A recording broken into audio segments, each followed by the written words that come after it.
not ignoring that being an issue for Democrats electorally. I mean, it's going to be a massive thing to overcome. And if he wins in the fall, it's basically going to be on the backs of pro-choice abortion activists, of that kind of activating so many voters, particularly suburban women, which I think Trump and Biden are battling over. And it will be in spite of all of these major red flags that would normally, I think, turn off voters in any other circumstance. Yeah, absolutely. I mean, it's insanity what the Democrats are going with here. I don't know. Did you see that Axios report this morning about donors? Yes. They're saying that he goes to these, fundraising events, and even there, he'll take 2 or 3 pre-scripted questions that he has note cards so that he can respond to. I mean, what the hell are we doing here? And then you've got, people like John Fetterman who'll go on Morning Joe or wherever and tell you that if you dare even say anything about that and acknowledge the reality that 86% of Americans see in front of their eyeballs, that you may as well put your MAGA hat on. And, it makes you feel crazy. I wonder your view, Emmett. Like, I know there's been a lot of hopes raised recently because of Ezra Klein and Nate Silver coming out and saying he needs to step aside, that maybe somebody will be able to get to him and pressure him to step aside. It's not happening. See, I agree with that too. I've lost any hope that that's on the table whatsoever, because I think he is, first of all, he's been chasing the presidency his entire life. Yep. So he has no intention of stepping aside. He's got, a tremendous ego, as all of these men who ascend to the presidency do. It's not like that's unique. And I think that the people around him have genuinely convinced themselves that they basically have like no other option at this point, and it would be chaos, and God forbid that we have any sort of a Democratic choice and voters actually get to pick a different Democratic nominee. Like, I think that they really believe that. And so the, Obama or Jill Biden or Bill Clinton or George Soros, whoever we're imagining could step in and push him to the side. Like, there is no organized cabal behind the scenes that really runs it. It really is like this one, fading old man who we are all now, apparently reliant on. I don't even know what to say. And in terms of, I hate to even talk about like how to vote in the fall, because I was one of the ones out there making the case, like, not only is Joe Biden the lesser of two evils prior to October 7th, he has affirmatively done some good things. Like, it's worth an affirmative vote for him, et cetera. And now I'm like, I can't vote for this man who's backing a genocide, but what's up, kid from HardLens Media? What's up, sir? I'm feeling vindicated. I'm feeling relieved. And I'm going to speak for my colleague Daniel, because we were the ones calling this out in 2020. Of all these people who were saying, we got to vote Biden or else, we got to vote Biden because Trump. And we were telling them that, hey, we told all these people, we told all these critics, we told all these individuals who had Trump derangement syndrome that Biden was going to be no better. And if this is the horse that you want to bet the entire race on, if you want to put all your eggs in one basket, you're going to have the buyer's remorse. Don't come crawling to us. We'll accept your apology, but this is going to cost you, and good luck in 2024. And we were told, oh, you're going to be proven wrong. You're going to be proven incorrect. You guys don't know what you're doing. You'll be canceled. You'll be this. And here we are still standing. All the bullshit, all the censorship, everything else. Every time RBN called out the Democrats, every time Jimmy Dore called out the Democrats, or Indie News, or anybody else in independent media do dissidents, we were always vilified and said that we were going to be helping Trump. But here's the thing. The Democrats did this. And all I'm hearing from Krystal Ball is the buyer's remorse. Oh, really? Well, then maybe if you actually had some courage and strength, you would have had the audacity of actually, I don't know, maybe not being bullied by the Democratic Party or not taking that fancy paycheck, because now you're going to have to sell it. Because while she is saying something that I feel vindicated for, my friends, I'm willing to bet a few months later on down the road, we got to support Biden. We got to support Biden. We have to support Biden because Trump. If this doesn't show you that the old guard has lost all credibility, I don't know what has. Sorry, I don't mean to go on that rant, but I feel like, oh, really? We were saying this 4 years ago. 4 years ago. Yeah. Yeah, no, great rants. That's what I have you here for. Kid, and to that point that you make, we always want to be gracious to those who, you know, recently come on to a point of view that you may have been espousing for a while. The problem and the reason I think Kit is speaking the way he's speaking about this is that for the average person, yes, but for people like Emma and Krystal, you know what I mean, who are in this space, who knows all the information that you and I know, They should know Kit better. and everybody.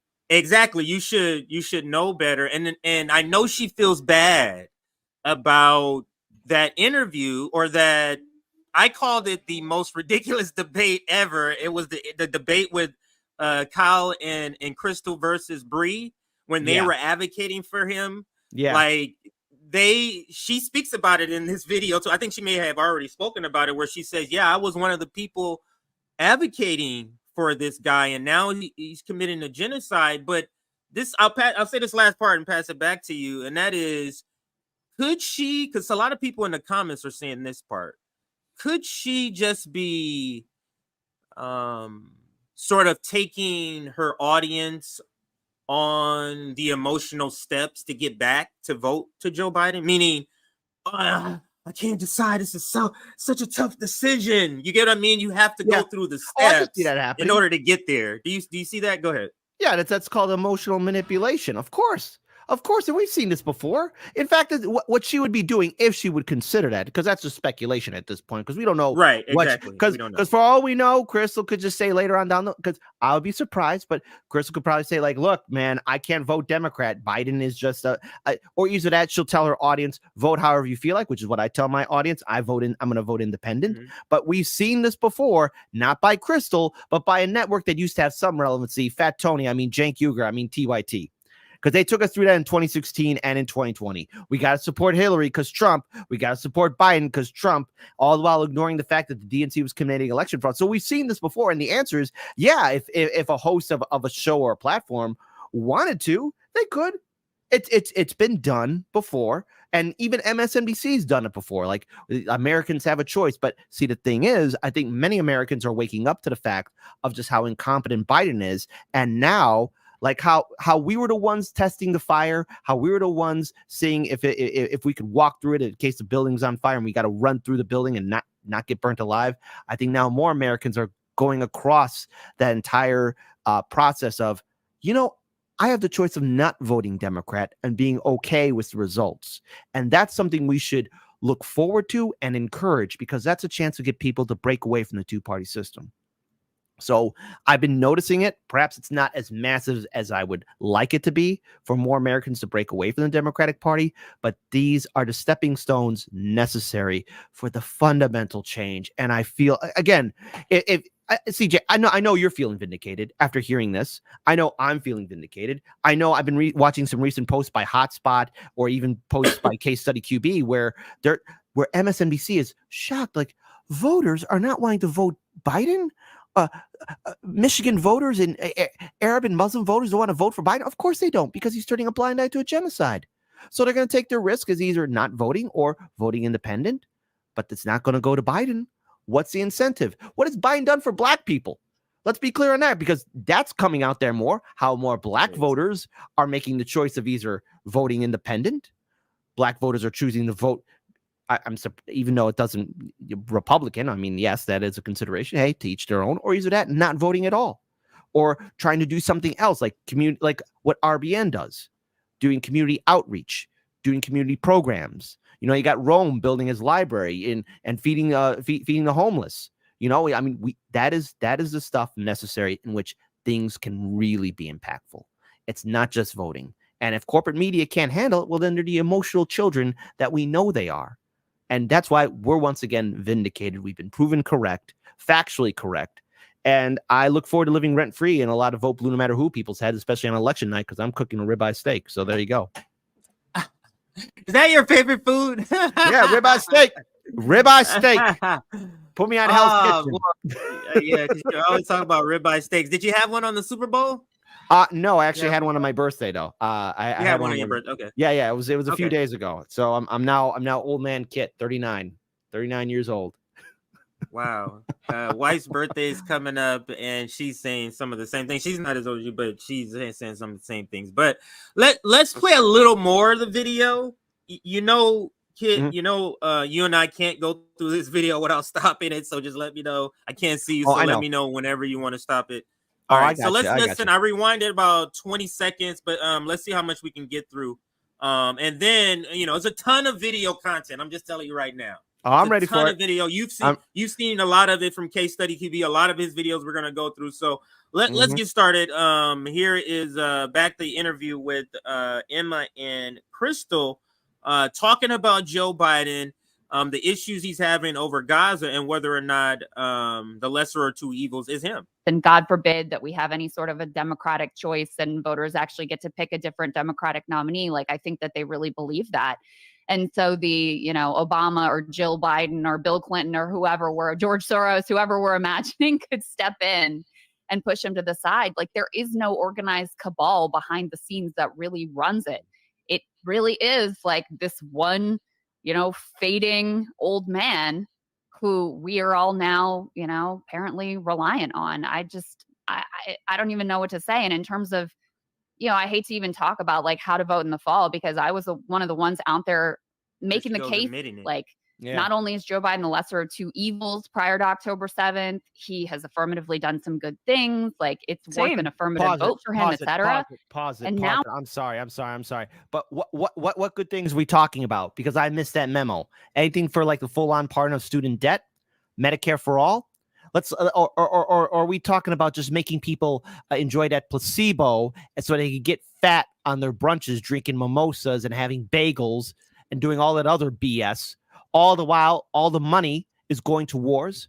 All the money is going to these corporations. All the money is going to these jagoff politicians who are living their best lives. What good things are we talking about? And by the way, earlier when she was saying like, oh, Biden could possibly win because of the women vote, Roe v. Wade, you little pink pussy hat MFers, you guys were saying you'd be out there on the streets if anything would happen to it. It happened. It got kicked out, died under a Democrat administration. Where are you, pink pussy hat bastards? If I see any of you bastards at the DNC convention, that's the first question I'm going to ask you. Hey, how come you haven't been protesting day in, day out?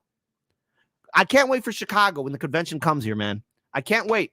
Sorry, that's just my little rant right there. Yeah, you're gonna be all of our man on the street. We're gonna be leaning heavily on Kit, and we're actually trying to get some RBN members out there for. Great, happy to collaborate. Happy to collaborate. I got some ideas. I got some ideas. So we should be in communication. Absolutely. All right, so let's listen a little more to the discussion they're having here. Now I'm like, I can't vote for this man who's backing a genocide, but I'm also clear-eyed about what that means in terms of if Trump gets back in there. So I just think it's all shit options at this point. There is no good or even really better option that's on the table. It's horrifying. It's horrifying and kind of a seminal moment in the degradation of like our democracy or America kind of sunsetting in this way as I would imagine a world superpower, because on the international stage we have lost all legitimacy, although we did say that during the Iraq War, and I don't know, American empire is still sustaining. But I guess, how do you respond to some of those voting questions? Because in the end, I'm a strategic voter. I believe in like basically your political actions kind of not necessarily being confined to what you do on election day. And so let me actually set this section up here, because what Emma is doing is presenting the typical NATO left, Bernie Sanders industrial complex left framing of this is how they talk themselves into supporting a reactionary party like the Democrats. They disassociate from that connection and only associate themselves with any good that the Democrats do. Any bad they do, they disassociate themselves from that. But then Krystal comes in and goes, there is a line though. I get the strategic shit, but there is a line, and if genocide is not the line, Kit, I don't know what other thing could be a line. I just don't know what other thing there could be. Well, like I said, the number one issue, I say on my show, the number one issue that's going to be impacting all of us is going to be the economy. And, you know, while we hear reports that the economy is recovering, or, the numbers are boosting up and it's all good, in all reality, what they're saying is the corporations that suffered in 2020 because of the lockdowns are now fully recovered and they're doing well. So what we're seeing is smoke and mirrors. As for everyone else, I'm pretty sure a vast majority of your audience, 100% of your audience will say the same thing. My wallet's still hurting. My wallet is still hurting. I don't know how I'm going to get past tomorrow. It's your audience. It's my audience. Hell, it's everybody that we see walking down the street because Americans are unable to make ends meet. So that's another line that's going to be crossed too. And the fact that Biden can't put together a coherent sentence, especially with that infamous little meltdown or back and forth fight that he had with the press in regards to not being mentally fit. I mean, that's another line too. There's a lot of things that we said was going to happen under Biden, and his mental in his mental capacity, his ability to even showcase any kind of cognitive ability that he's still capable of being a leader. It's null and void. I can't defend it. There's nothing to defend. The man is nothing more than a clown. He is a joke and a shadow of what he once used to be. I mean, one of the freaking headlines that they recently came out, and I was debating about how I could even do a live stream about this. Joe Biden says, the reason why it's a happy marriage is having good sex. I don't need to see that. I could have gone my whole life not hearing old man Biden talk about how he's banging Jill, okay? Because Biden is the last person I need to hear about what he's doing in his bedroom, okay? The man's got a questionable history of being a scumbag to a lot of people, and that's just another thing. Like that. Oh yeah, that's gonna get the votes. We know that old man Biden still got that old dog working. Great, wonderful. I saw that, and I saw some reaction to that article. I mean, come on. It's like it was somebody's comment. I might have it saved somewhere, so I might get to it. But somebody's reaction was like, okay, so war with China, war with Ukraine, a genocide in Israel, and Joe Biden is having great sex. So I guess the world is in a good place. Maybe that was hilarious. maybe add some spice into his life, okay? But now I know, because you imagine just walking in on that. That'll be like Hank Hill when he walked in on his mom banging her boyfriend. Oh, I'm blind, Bobby. Oh God, that's hilarious. That's hilarious. All right, so our other guest is here. I'll introduce him in just a moment. Let me make sure he's all set to go. But let's listen to a little more of the video. You vote in the party that's going to be more willing to hear the side of leftist activists, and they're going to be a little bit better on marginal issues, specifically, I guess, when Biden's running the Democratic Party. So this is at least them admitting, because typically when they're describing the lesser of two evils, just like what Krystal did, she was saying Joe Biden is great. Like, he hasn't just been okay, but he's been great. But do you hear how Emma describes it here? Yeah. She's literally admitting, saying, we get that it's strategic so that we can occasionally, like, she uses a lot of these adjectives that describe something very a small, minuscule amount. Like, we get something very marginal on the marginal side. We get something, a crumb just for all of the support that we give. And just think about that though. It's like, if you were to make two piles, one pile of the good that you're getting by supporting the Democratic Party versus all the bad stuff that they do. Like, I don't even see that being close. But here, it seems like she's admitting it's not close. And I think that's also a vindication for everybody on the left here. But go ahead if you had a Yeah, I actually got a response to this.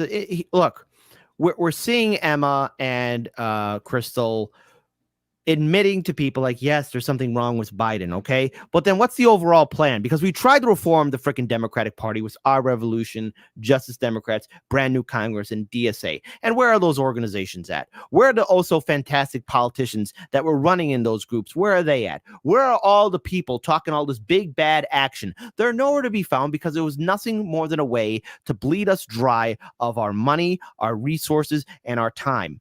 And they're trying desperately to rebuild that great coalition because they know they don't have a leg to stand on. And so now what? Am I supposed to feel bad that Donald Trump is supposed to get into office because there's a potential pathway for him to beat Biden? Well, then guess what? Democrats, that's your own fault. It's not CJ's responsibility to help the Democratic Party. It's not my responsibility to help out the Democratic Party. You have to earn my vote and show me what you're going to do with your actions. All right. And we have heard over and over again that our vote is going to matter. But the Democratic Party has made it abundantly clear in not only the 2016 primary, but in the 2020 primary that our votes don't matter. And because they're telling me my vote doesn't matter, that means I'm wasting my time and I'm going to focus my energy on something else. So in other words, Emma and Krystal, should you a few months down the road say we got to vote for Biden, then what's the overall plan? How are we going to hold his feet to the fire? Because if we cave in and we vote for Biden, he's just going to abuse us again. He's going to be no better than Trump. And I don't fear a Trump presidency. I know what to expect from it. I'm not going to let it live rent-free in my freaking head. Trump gets reelected. Okay, that's on the Democrats. They want to live in that fear. Fine. But these are weak-minded people that I can't take seriously anymore. So Krystal and Emma coming to this revelation of, oh, yeah, Biden's bad. Biden's bad. Well, yeah, you voted for him. You said that he was better. You said he was going to do all this and that we were going to wait and see. Well, we have waited and seen. We have seen what you guys have done, and nothing came through with it. So I have no incentive to live in the fear. I have no incentive to be hiding in a corner. I'm just going to go on with the rest of my day and tell people, don't vote Democrat, don't vote Republican, break away from it. It is okay to be free. You don't have to be enslaved or put in chains by the establishment system because they're so triggered by Trump. This is what they're doing is they're trying to manipulate their audience of saying, yes, it's bad, but later on down the road, vote Democrat. Just like Rashida Tlaib, she's telling people not to vote in the Democratic primary, but in the general election, vote Democrat. Like, come on, get out of here with that. Right. We're going to get to that, too, about the uncommitted campaign. We'll talk about that in a little bit. But let's listen a little more to the discussion, and then we're going to go right into the John Fetterman. They mentioned John Fetterman, so I do have a video that kind of referenced that. Right. But at the same time, I don't feel like I can make that case to say when we have a Palestinian American caller call in and say, like, I'm struggling. What am I supposed to say as a white person and somebody Democrat, who has not had the government and my... That's what you say. I would agree. Yeah, that's what you say. If one of my viewers said, "Hey, Kit, you know, I'm a diehard Democrat. My family's a diehard Democrat, but I'm really struggling with this. I really don't know. I really feel bad. This is impacting my moral compass." Guess what? It is okay not to vote Democrat. It is okay not to vote Republican. You tell that audience member, especially somebody who has family members maybe who could be dead or might be at risk of dying in Gaza because there's a genocide happening there. You tell them that it's okay to feel that emotion. I couldn't vote for Hillary Clinton because I felt it was betraying my principles of voting for somebody who believes in money and politics, because somebody who's inherently corrupt. And I had no support. I had a lot of people say that I was helping Trump, that I was racist. I had a friend send me an article saying that this is about an article, The Rise of the Ku Klux Klan in America as a Trump. They said to me via private message, "You are helping this." I'm like, what? I have no association with the KKK. And just because I'm not voting for Trump doesn't mean I support that. I'm against that too.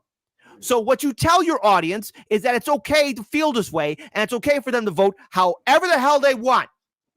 So as a white person, you could feel like a human being and connect to them. Maybe not hide behind whiteness and say, oh, hey, you know what? I understand that emotion. You have every right to feel that way. Be free. You can be free. So in case that person who listens to Emma's show is watching us, it's okay to feel that emotion, and it's okay to not vote Democrat. It's okay to do your own thing. Well, I think it's largely that. I think that feeling largely stems because some people have bought in to the Trump democracy being very vastly different than any other Biden democracy, Obama democracy. It's like people really need to understand one person at the front of an organization that changes every 4 years, but everybody else in the organization stays the same. Is that organization really changing? Like, No. like, you get what I'm saying? The institution is what the issue is. It's not really the person. And it just baffles me how people really buy into, like, when they say, yeah, when I got in, my policies change this economy. No, it's the same system, sir. Like, your policies are not making these vast dips and valleys in this economy. But some people believe that, and it's just sad to think that. But let's listen a little more. Yeah, go ahead. Go ahead, kid. Well, you can't fix an institution that's inherently corrupt because that person will be corrupted. Look at AOC.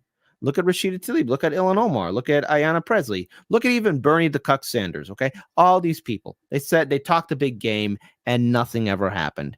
Nothing ever happened, and you can't reform a party that is designed to bring in dollars and to keep people afraid and be obedient. The best way to free yourself is to walk away from it. And I concur with that. Let's listen a little more of Emma and Krystal.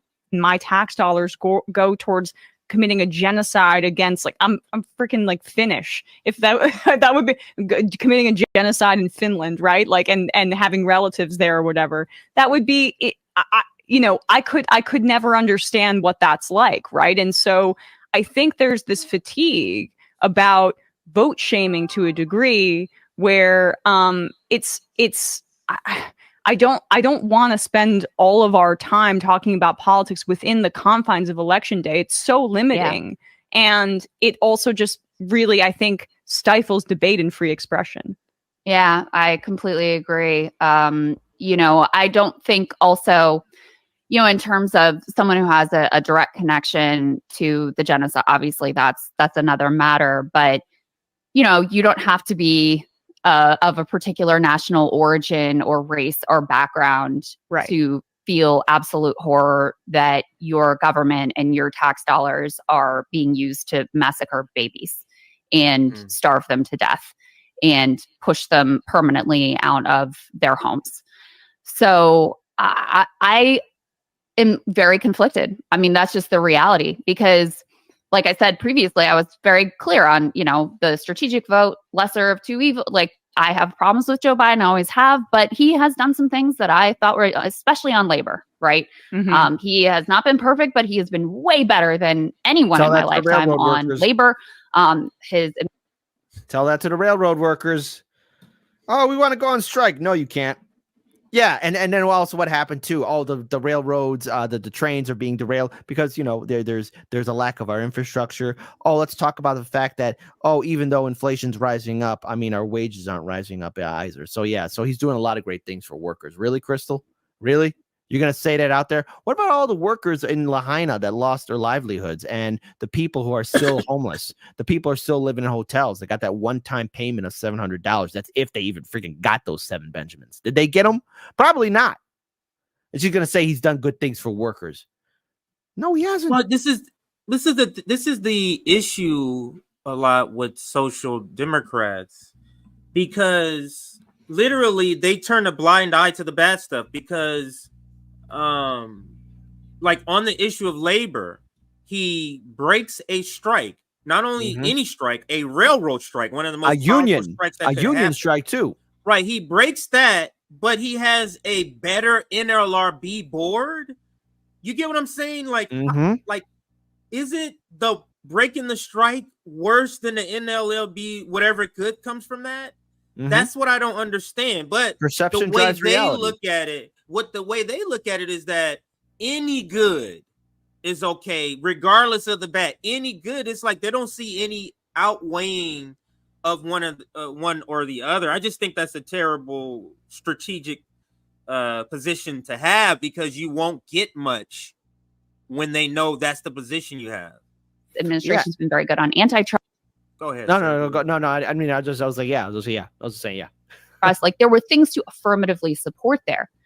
But then on the other side, there's just a moral red line where you say aiding and abetting, and really it goes beyond aiding and abetting, facilitating a genocide, a crime against humanity, the worst of the atrocities probably that we've seen in our lifetime. See, the way she describes it here, this is the part that gives me slight pause. How can she backtrack after her own description right here? Mm-hmm. That's the only reason why I'm like, wow, is this really a moment that she is really saying no? Because if she votes for him, why wouldn't we just make a video of her with this clip? Like a little 10 seconds right here where just loop it around saying, really, you're voting for him, and just keep looping. You're voting for this. You're voting for this. Because literally, where are we in the lesser of two evil lifespan? There is. This has to be hospice care, Kit, because if people decide that Genocide Joe, a person facilitating a genocide, is the lesser of two evils, where else can we go from here? There's literally nothing a person can do.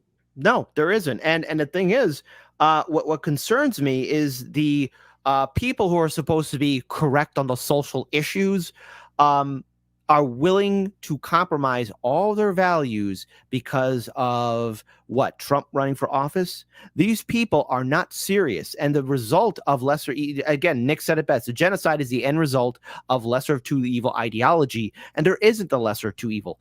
Both parties are one and the same. Both parties have had presidents that have committed war crimes and genocide. And everyone's so afraid of Trump being the Hitler 2.0, when if we go back to the early days of the founding fathers, when they were articulate and polite, you had presidents signing the genocide of Native American peoples. You had presidents rule over this country when slavery was still happening. You had presidents in which women couldn't vote. You had presidents who turned a blind eye to human rights abuses. So in other words, all this stuff about Trump, all this crap is happening under Biden because we got the kids still in cages. We got women losing their inability to make their own choices with their bodies. You have, again, voters of every single creed and color being humiliated, browbeaten, and yelled at by corporate media because they have the audacity to maybe not vote Democrat, or they're speaking about it openly because they realize that they've been cheated by a Democratic Party for decades.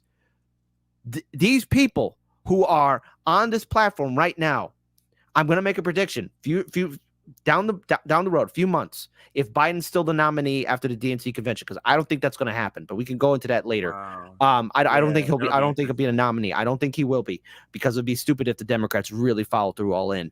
But let's say he's still a nominee. They're going to say to everyone, vote Democrat because Trump is such a big threat. What has Trump done that no other president has done? I'll tell you, he's only done one thing. He's been very transparent. He's the most transparent president we've ever had. At least I know where I stand with him. At least he had the audacity to say, oh, the reason why we're in Syria? Because of the oil. He didn't say because of freedom. He didn't say because of human rights. He said because of the oil. He told the truth. And he even said, even Dave Chappelle, when he did that stand-up on SNL, he talked like, he mentioned the debate between him and Hillary Clinton when Trump was saying the whole system's rigged. And when the moderator asked him, how do you know it's rigged? Trump said, because I've used it.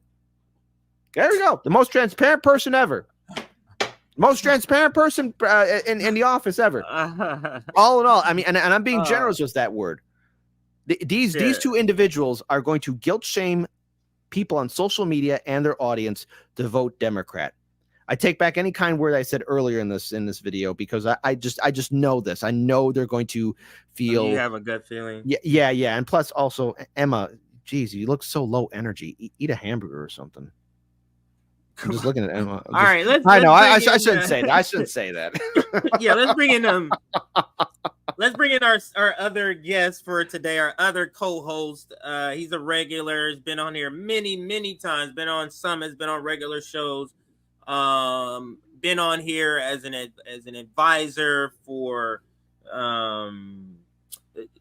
when the whole debacle with the People's Party and the sexual assault went on. So he's played many hats in this space, and we like to lean on him for different things. But today, we're bringing the professor on. He has a particular story we'll get to about the Columbia students later, but I do want to give him the right introduction. Here is Professor Anthony Zenkus from Columbia University in Adelphia. Are you still with Adelphia University also? Adelphi, and yes, Adelphi, I am. sorry. And Columbia, and call me Anthony. Or Nick just likes to call me Zenkus. Zenkus. All right. Because I just said hello, Professor, and now I feel out of it. Now I feel out of it. I'm not. Listen, Kit, it's good to be on with you. All right. Kit and Jay are two of a small handful of folks online that keep me sane with their podcasts. Oh, thank you. Their tweets, because then you're not alone in this. In this sea of chaos. Hey, listen, could I chime in on the Krystal Emma thing for a minute? Absolutely. We're not done with it. Go ahead. You may not like it, but it's fine. Different opinions are great. I'm not coming to Krystal's defense because it's not my place to defend anybody, but I hold out an inkling of hope, and here's why. Because I do look at their content. They post the snippets of their show on YouTube, and she has been very hard, clear, and firm on the things that are wrong with the Biden administration. And just to clarify the thing on labor, and I think this is one of the things that defines what's wrong with neoliberalism with the Biden administration. It is true that Biden's Labor Relations Board is better than previous ones. That's true. The problem is the things that they're doing, which some of them are good, won't bring any positive benefit for years. Not that we shouldn't do them, we should. The problem is, folks, working people who haven't seen, look, the minimum wage is still $7.25 an hour. They're not seeing any immediate benefits. And I will say, I've heard Krystal point that out. The other thing is, I think right here, what she's saying is that she is conflicted with the lesser of two evilism. And here's my hope. I know where we are, and I know where a lot of our comrades are on this. We're not voting Democrat. We never voted, most of us, I assume, Republican, but we are done with incrementalism and, in the name of preventing Trump or whoever. But there are folks, and I'm seeing cracks in the system, and this genocide has, I think, really shone a light on these folks in the Biden administration. And I think I'm seeing some cracks in the system. Maybe I'm being overly optimistic, but all it takes is a few who have a more mainstream audience to say, listen, I don't know that I can vote for him. Now, the other thing is, I also don't care how somebody else votes.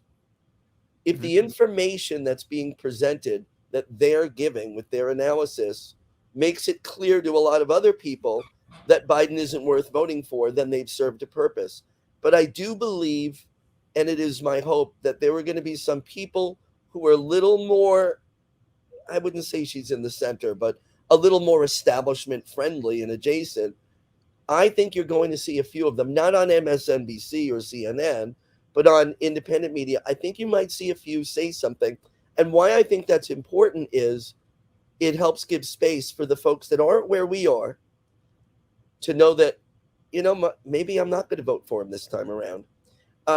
Because that's my hope, that it's not just us on the left who consider ourselves radical leftists who stay home this time or vote third party. That's my hope. But I guess time will tell. But I can tell you, I'm hearing from a lot of people, and I don't think this is a surprise, they just can't stomach a vote for Biden. I'm hearing it way more than I heard it in 2020. Me too. I'm hearing it way more than I heard it about Hillary in 2016.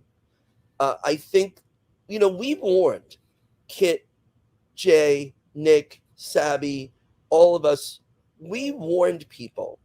A guy who was accused credibly of sexually assaulting a staffer. People, that's narcissistic behavior. That's sociopathic behavior. Folks who do those kinds of things don't think twice about genocide. And my concern was, of course, I didn't want to vote for somebody who was accused of sexual violence, which is why I didn't vote for Biden. And of course, I would never vote for Trump. But the other piece is people who do those things, they're not going to think twice about letting 2 million children, people, half of them children, starve. Because they don't really, that's why they, I think, push so hard the idea of Joe Biden being empathetic, because it's the opposite of what he is. He's a narcissist. And, we are not shocked that he's doing these things. Some of the people in Krystal's orbit may be shocked that they're doing these things. We're not, because we knew. But I also always want to make room or leave space for those who aren't where we are yet to get there. Because our movement is going to take a lot more than just us. And that's all I'm saying. I'm not pinning hopes on any pundit. I don't have a lot of hope for Emma. And yes, she does look extremely low energy and sad. I don't know what's her problem, but maybe she knows what she's saying is just horrible, and at some point it starts to eat you away. It does. It will. I mean, that's the truth for anyone who lies. I mean, eventually that starts consuming them, and they realize oh, gee, how am I going to sell this? How am I going to sell this? And they can't. But the last thing is that I would encourage folks. I mean, listen, if you have limited time and you can't watch it, don't. But some of Krystal's monologues have been scathing against Biden. And when I hear somebody like that go there, I think, listen, more and more people are seeing it. And that, even if that's all it is, I'm just happy that we're not. No, I like you and I would say probably Chuck Modi both kind of speak from this sort of framing. And like, this is what we always say, everybody has a different place in a revolution, I'm talking about a revolution of consciousness.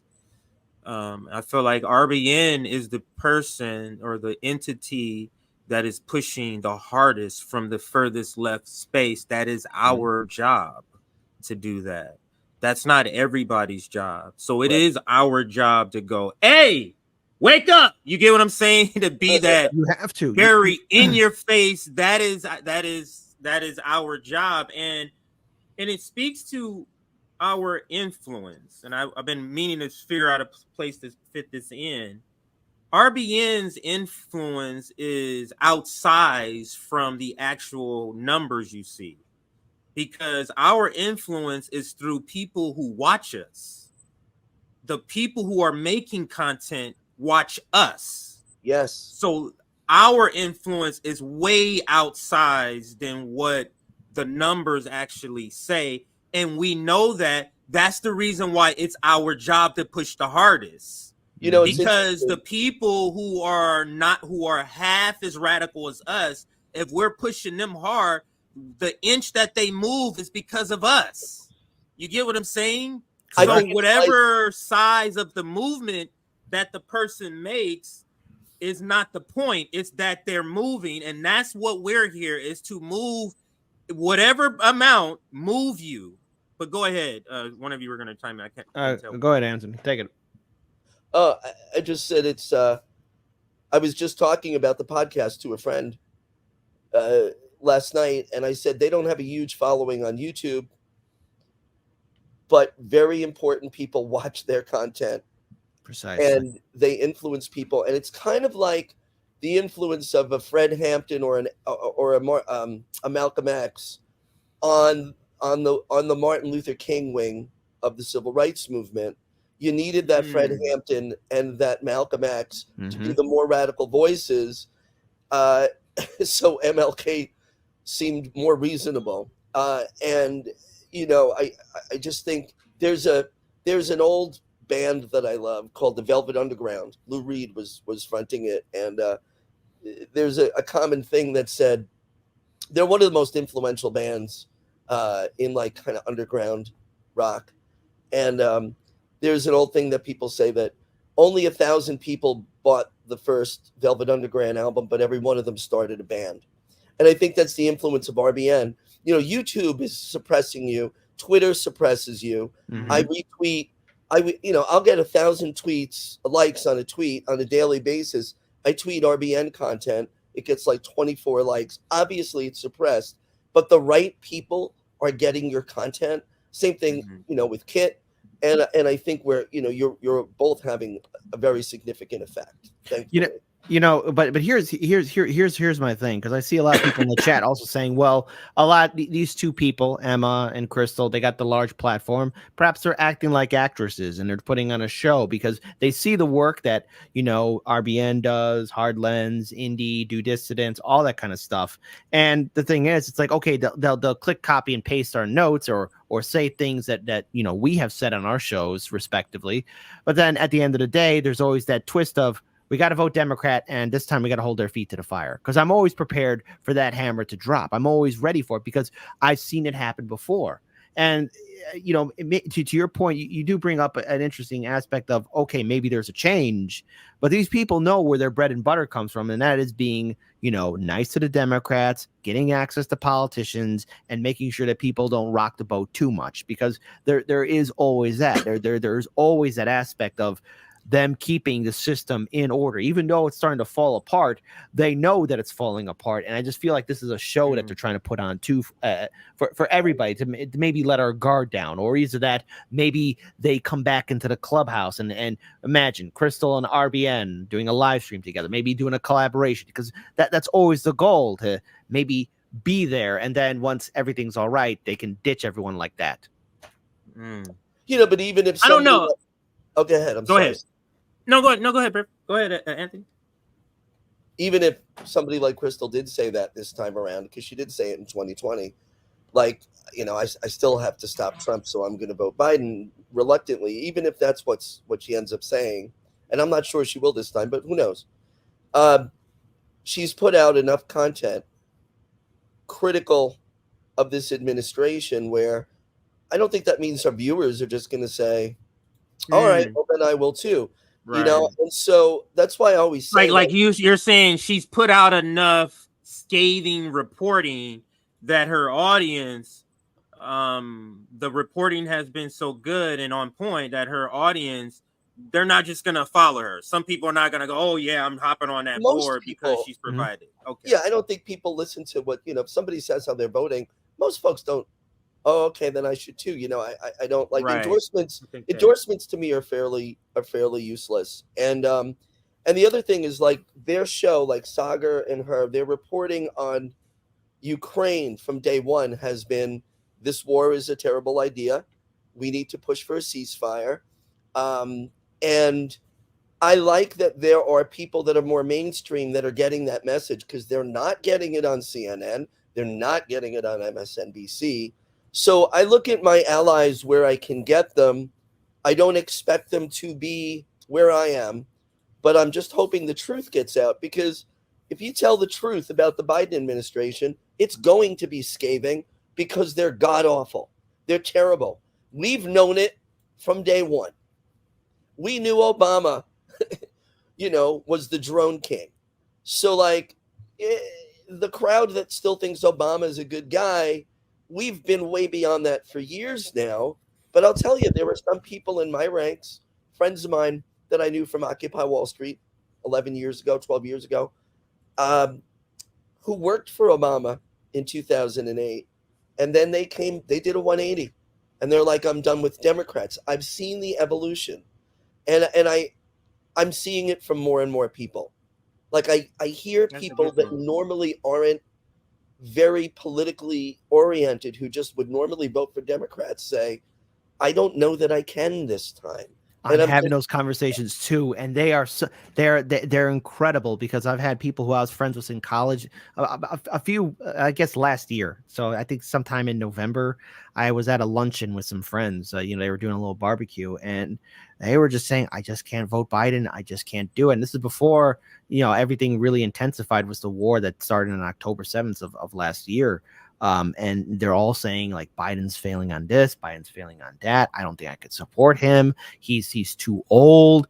And these were people who've been diehard Democrats for quite some time. And they're like, Kit, is this how you felt when you broke away from voting Democrats? And I'm like, and I said, it's quite liberating, isn't it? Now that you're realizing that you're the person who was abusing you didn't like you. And they were like, yeah, it is quite refreshing because they're seeing that different mindset and they're not letting. I had one person who was a diehard Democrat say to me, at least Trump was funny. That was it. I was like, look, not a defense of Trump, but it's like, at least he was funny. Of course, Trump is just like any other warmongering president, but all right, there you go. At least there was something with that. Let's get back to the video just so we can get through this, so we can get to the next one, because I'm curious. There's only 30 seconds left in this. I do want to give her the final word because to Anthony's point, the way she described what Joe Biden is doing is spot on and scathing. And so I think it speaks to what you were saying about the content that she's putting out. So let me let her finish her point, and then we can move to John Fetterman. I'm going to squeeze the Columbia student story in at the fifth story. Story, Anthony. Okay, so here we go. Better than anyone in my lifetime on labor. His administration's been very good on antitrust. Like, there were things to affirmatively support there. But then on the other side, there's just a moral red line where you say aiding and abetting, and really it goes beyond aiding and abetting, facilitating a genocide, a crime against humanity, the worst of the atrocities probably that we've seen in our lifetime. Like, facilitating that is just a kind of moral red line that does hit a little different, where it becomes, listen, I'm not under any illusion that like not voting for Joe Biden I'm not an accelerationist. I don't believe in this, like, if we withhold our votes, and that's going to show them, and they're going to do this and that and the other, and maybe the Trump administration, actually, it'll be better for, I'm under no illusions about that, because we already had one Trump administration. But I'm just not sure, for me, from just a basic principle moral perspective, that I can vote for someone who is facilitating, running cover for, shipping the bombs for a genocide. So that's where I am. So yeah, I thought I watched the live stream. But it wasn't live when I watched it, but a couple of hours after the stream had stopped, I saw Krystal was on the show. Let me fast forward and see what the conversation is about. And I was pleasantly surprised to hear what I was hearing. I was like, wow, she is actually not falling in line, at least not yet, over Joe Biden. I was like, wow, this is refreshing. So I clipped it and put it out there, and it's gotten some good reception where people, some people are still negative, saying, whatever, she's just gonna fall in line. But then there's others that's like, we're hope that she has made a pivot, because if genocide does not do it, then the question becomes, like, really, what does, like, what does do it? Like, there can't be anything that does it if genocide is not sort of one of those things. That either of you want to briefly kind of give a closing statement on the Krystal video? I'll keep it short. Like, we could speculate on what will happen a few months down the road, but if both Emma and Krystal are coming to the realization that voting Democrat and supporting Biden or whoever else the Democrats are going to put forward is a waste of time, then I welcome it, okay? And if they just say, hey, we were wrong about it, then okay, whatever. God bless, great. We all have to come to the realization that both parties are inherently corrupt. So if they do stay consistent, fine. I think it's a sign of good things, all right? So who knows? Maybe they will be consistent, maybe, but I've been disappointed before.